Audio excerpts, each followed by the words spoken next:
I am a firm believer that kata has a place in karate and martial arts training, and I don't think that it hinders you as much as you think. Here's why. Perfect. I still teach kata. I don't teach competition kata, and I'm not worried about the bunkai as much.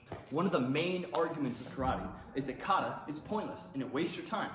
Whether or not you believe in the bunkai or not, the practical application, the I'm grabbing the arm, I'm breaking the arm, whether or not you care about that, I still think kata is useful. In adults or children, what's the first thing you get when you're a new martial arts student and you want to start beating stuff up?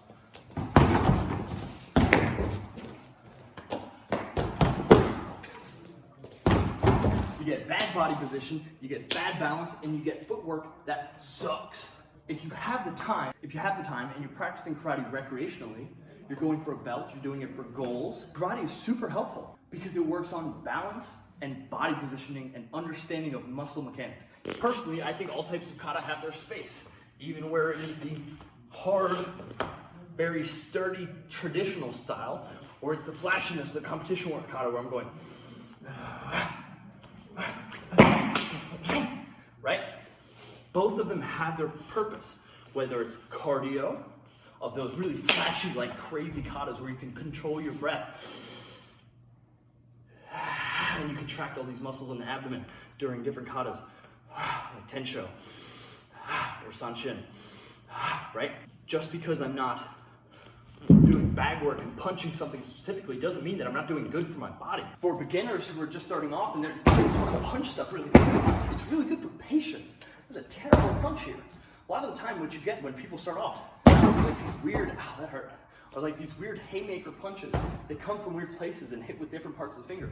If you slow-mo kata and you practice patience and good bone structuring, even if it like goes hand to the hip here, yes, it has interesting things like the kime here, where I pull this hand back to the hip and I take a step and I C-step. They each have different movements depending on what your bunkai is. It can mean something to you, it can not.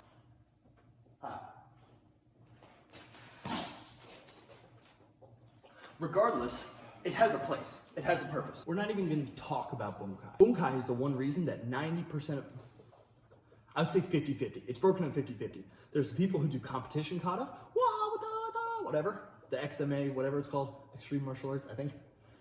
And then there's like the traditional guys who are like, I will break your bone this way, and then I will punch you here, here, here.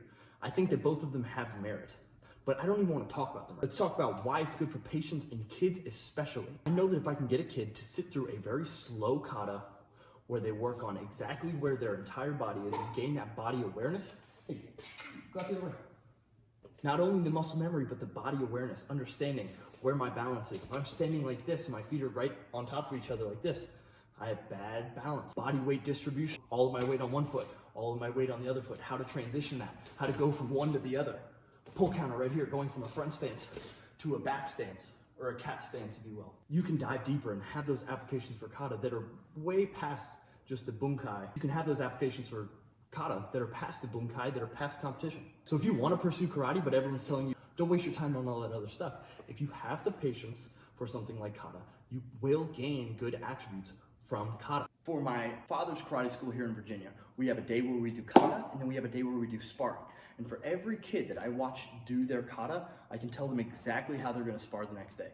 Because the body positioning, the movement, the fluidity is all very vindictive of sparring.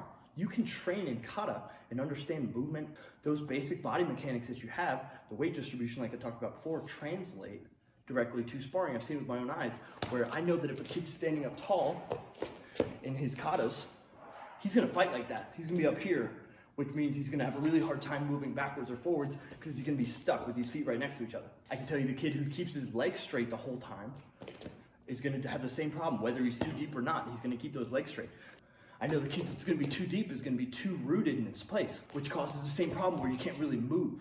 So those movements, you can fix those movements in kata and have them translate to sparring.